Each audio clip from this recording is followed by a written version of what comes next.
So what I'll do is I'll allow our cosplayers to begin. Give us a little bit of a brief explanation as into what got you into cosplay, and then talk a little bit about the struggles that you may had to overcome as it pertains to mental health.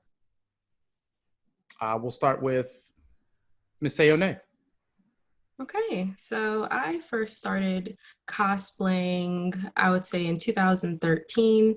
I went to Otakon in Baltimore, and I first saw Otakon driving through inner city Baltimore in the summer, and I saw all these wonderful characters on the side of the street in unison. I'm like, oh my God, what is that? I got to be a part of that. And I found out that it was Otakon, and it's a huge community of nerds it like me, and I just didn't even know that even existed at the time. And I was always huge on Halloween and dressing up, so being able to go to a convention with like-minded people, I was all in.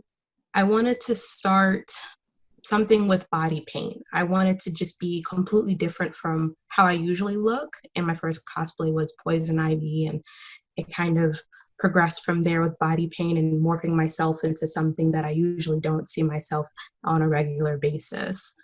When it comes to mental health, I've always had issues with my body type, a lot of body dysmorphia, issues on myself from childhood until adulthood. And cosplay helped transition me into something that was just made out of confidence. I had an alter ego, and it changed with each cosplay. I looked at my body and I was like, okay, how can I make this into a positive light so I can see myself as, a heroine or a villain, or something majestic or a goddess or a god. And that what kind of gave birth to Sayone cosplay on its own. And that's just something that I've just been running with almost for the past 10 years. So it really has helped give me confidence, and the flaws I see with my body, I'm able to manipulate that into something that I'm proud of. Also with my craft and just trying to get better with each time that I do a cosplay. Yeah. Okay.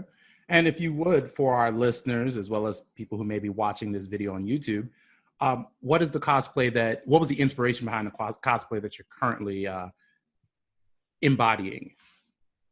I want to do something dark. I usually switch between happier, brighter colors and something more malicious or sinister. And I went for a dark nun. So a nun that was possessed and kind of spicy, but just a crying nun with some evil intent.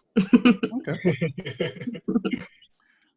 Miss Skittles, if you could give us similar your break into cosplay, and then what things have you had to deal with as it pertains to mental health?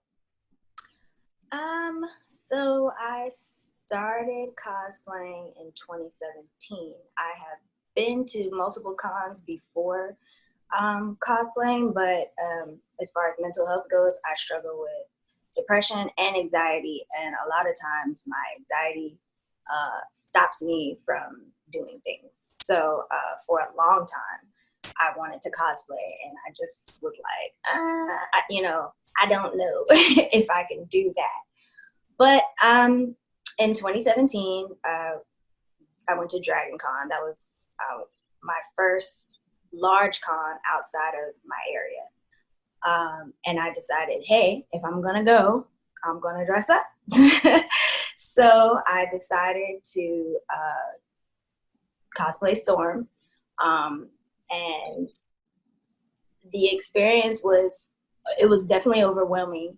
But I'm glad I did it because the amount of positive feedback I got from it, I never would have expected. And the overall, I mean, I don't too much care for Dragon Con, but the overall experience was life-changing. And it definitely set the tone for me to continue cosplay. And from a artist's point of view, it allowed me to extend my creative reach into a different medium, because I enjoy, creating artwork in different mediums. So cosplay to me is just another form of art that I am slowly perfecting. And I love, embodying the different characters that I grew up with. So it's just a different form of art and expression, and I love it. So. And for our listeners today, who are you embodying? I am embodying Yorichi from Bleach. She is, I chose Yorichi, one, because this cosplay is very comfortable. First of all. Like I was saying earlier, this is the type of cosplay I would get into on a Sunday at a con when I want to go buy things in the dealer's room and, just mingle and hang out. So comfortable. But also because she's one of the first Black female characters that I ever really got the opportunity to see in an anime. So just her being a strong Black female character in an anime is just like, oh God, like where have these been? Like, even know that we did this. So yeah, she's definitely one of my favorite characters from Bleach. Awesome. All right. The Black McCoy, if you could once again give us your experience, how you got into cosplay, what interested you, as well as what mental health issues you've gone through. And then, of course, if you could wrap that up with who you are embodying today. Sure. So I remember like the first podcast, I always said like I've been cosplaying ever since I was little, ever since I could like take a belt, stick it in my pants, and take a towel and wrap it around my neck.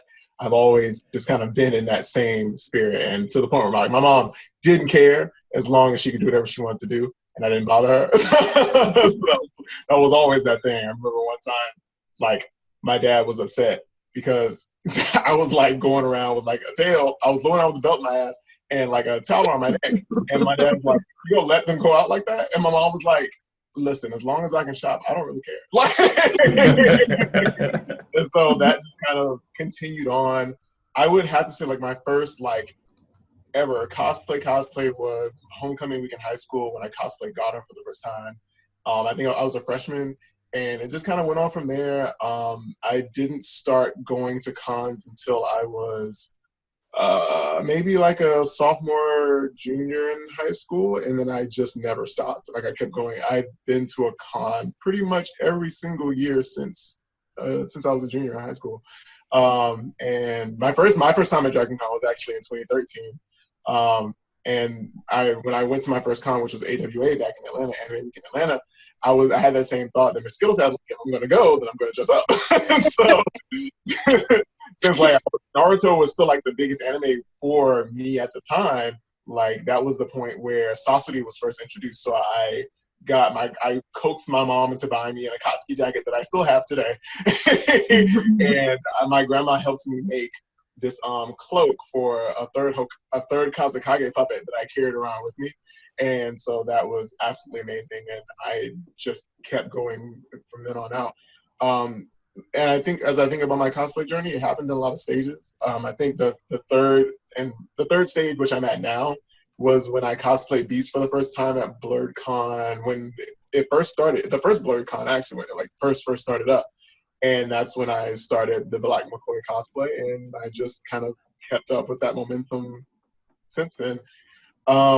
As far as mental health stuff, I could go down a list. Like I know, like Fiona, I've dealt with a lot of body dysmorphia, eating disorders, and I know I was in the last year I was diagnosed with panic disorder.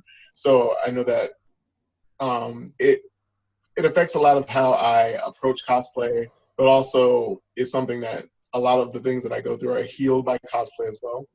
My therapist actually told me to never stop doing it because the amount of focus and the amount of attention that I put into it is what helps me get through a lot of the things that I experience throughout the day. As for today, I am embodying one of my favorite characters from One Piece, Vice Admiral Fujitora. And I only have him one blind contact today because they're blind.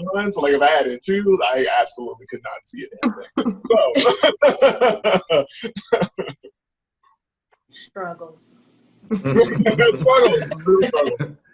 Art of sacrifice.